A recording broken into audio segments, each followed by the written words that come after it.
Limited. All the hits, one station. You're listening to Carnival Radio.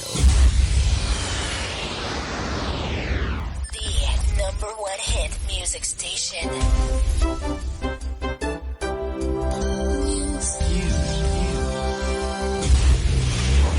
News update.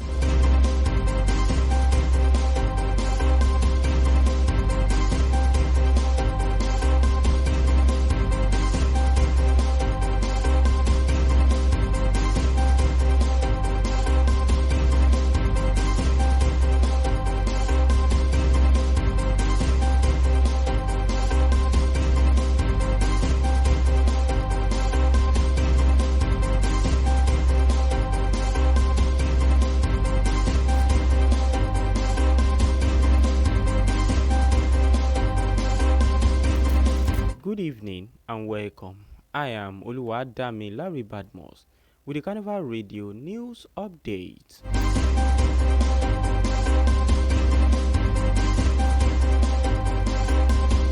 To begin the news this evening, the Monetary Policy Committee of the Central Bank of Nigeria has retained the country's interest rate at 27.50% for the second time in 2025. The governor of the CBN, Olayemi Cardoso, disclosed this during a press briefing on Tuesday after the 300th MPC meeting in Abuja. The second pause in rate comes after 6 consecutive hikes recorded in 2024. Meanwhile, the Nigerian Bar Association has condemned the proposed compulsory voting bill under consideration by the House of Representatives, describing it as unconstitutional and draconian. In a statement signed by its president, Afam Osigwe, SAN, on Tuesday, the NBA emphasized that citizens cannot be punished for choosing to abstain from voting. Report says that the House of Representatives recently passed for the second reading a bill seeking to amend the Electoral Act 2022 to make voting compulsory for all eligible Nigerians for voting age. The proposed legislation includes a provision of a maximum penalty of 6 months imprisonment or a fine up to 100,000 naira for Nigerians of voting age who fails to vote during elections. However, the NBA rejected the bill, describing it as a violation of civil liberties and democratic principles. In a statement, the NBA asserted that the bill is inconsistent with 1999 Constitution.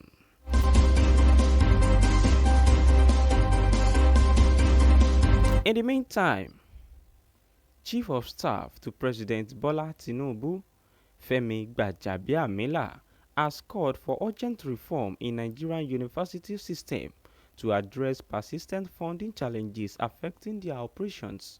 Speaking on Tuesday as the median annual lecture of Oyo State University titled Interrogating Funding of Education, Global versus Nigerian Perspective, Gbajabiamila emphasized the need to revamp university curricula, modernize teaching method, improve access and technology, and provide decent accommodation for students.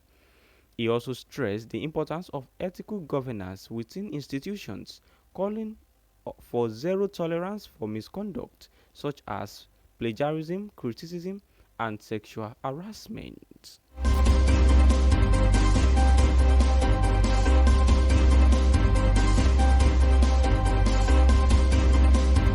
On the foreign scene, Volodymyr Zelensky has accused Russia of trying to buy time to continue its war in Ukraine, a day after Donald Trump said progress toward a ceasefire had been made in a call with Vladimir Putin.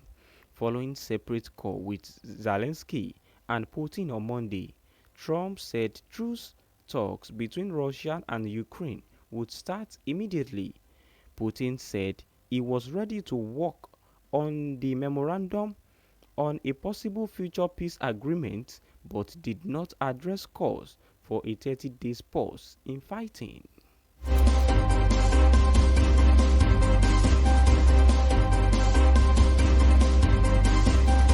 In the interesting world of sports, Rangers will be without 3 key players for the President Federation Cup semi-final clash with Kwara United. The players are Ejike Ugochukwu, Kingsley Modoroforo, and Eari Eke. Each player has been ruled out due to varying degrees of injury. These trio were not part of the travelling squad for the last 4 encounters. Rangers and Kwara United will do battle at the Mobolaji Johnson Arena, Onike, Lagos, on Wednesday. And with that, we've come to the end of Carnival Radio News Update. You can download the Carnival Media app on Google Play Store and iOS App Store. You can also check out our website at www.carnivalmedia.ng. My name remains Oluwadamilare Badmus. Thank you for listening. Enjoy the rest of your day. Good evening.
Ẹ kúrọ̀lẹ́ o.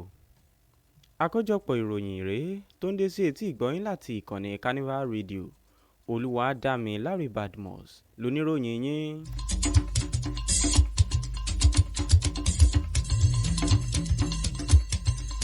Ìgbìmọ̀ alámòjútó ọ̀rọ̀ owó nílé ìfowópamọ́ àgbà ilẹ̀ yìí ti dá owó tí wọ́n fi lórí owó nǹkan dúró sí ìdá 97.50 ìgbọ̀njẹ̀ lẹ́ẹ̀kejì nínú ọdún 2025. Gómìnà ilé ìfowópamọ́ àgbà Ọláyẹmí Kàdóso ló sọ di mímọ̀ bẹ́ẹ̀ lónìí lẹ́yìn ìpàdé oníròyìn ìgbìmọ̀ náà ọ̀ọ́dúnrún irú ẹ̀ tó wáyé nílùú Àbújá.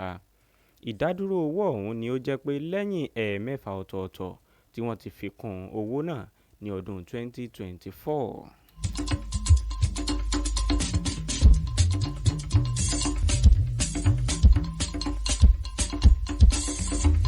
Ẹ̀wẹ̀, ẹgbẹ́ àwọn amòfin lórílẹ̀‐èdè yìí ti bẹnu àtẹ́ lu àbá kan tí ń bẹ níwájú ilé ìgbìmọ̀ asòfin ilẹ̀ yìí tó ń pè fún kí ìbò dídì ó jẹ́ dandan, eléyìí tí wọ́n ń tọ́ka sí tí wọ́n ṣàpèjúwe rẹ̀ gẹ́gẹ́ bí ohun tí ò bófin mu.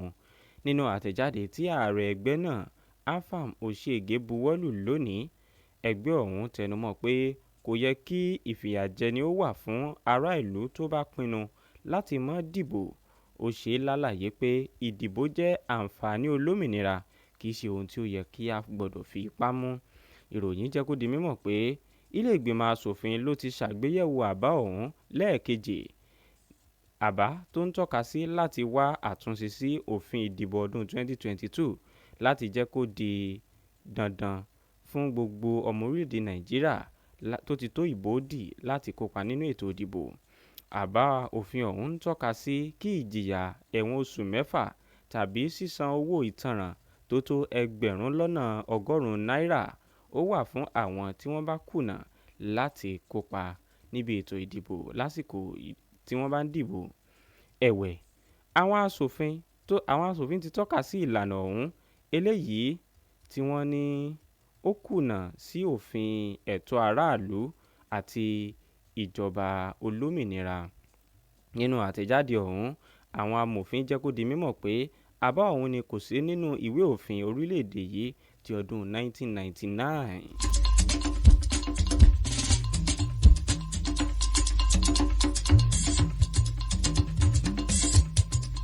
Olórí òṣìṣẹ́ fún ààrẹ Bọ́lá Tinubu Fẹ́mi Gbàjàbíàmílà ti pè fún àtúnṣe pàjáwìrì sí ètò ẹ̀kọ́ fásitì nílẹ̀ Nàìjíríà láti lè kó ìṣòro àìsí owó tí ń jẹ́ kó ṣòro fún wọn láti ṣiṣẹ́ dáadáa. Nígbà tó ń sọ̀rọ̀ yìí lónìí níbi ètò ọlọ́dọọdún ti fásitì ìpínlẹ̀ Ọ̀ṣun tí wọ́n pè àkórí rẹ̀ ní ìwòye ìnáwó lórí ètò ẹ̀kọ́ lágbàáyé àti lórílẹ̀-èdè Nàìjíríà, Gbàjàbíàmílà tẹ̀ síwájú pé ó yẹ kí àtúnṣe ó wà fún ètò ẹ̀kọ́ fásitì, kí àtúnṣe ó wà fún bí wọ́n ṣe ń kọ́ni, kí àmúlò àwọn ìmọ̀ ìjìnlẹ̀ ayé òde òní ó túnbọ̀ gbilẹ̀ jù báyìí lọ, kí ilégbèé ìrọ̀rùn ó wà fún àwọn akẹ́kọ̀ọ́ láti gbé. Ó tẹnumọ́ pé ó yẹ kí ilé ẹ̀kọ́ gíga ó mọ̀ ṣiṣẹ́ lọ́nà tó bá òfin ìjọba mu lójúnà àti má gba ìwà burúkú láàyè bíi gbígba ẹgbẹ́ òkùnkùn tàbí àjọṣepọ̀ kò tọ́ àti àwọn ìwà burúkú míì.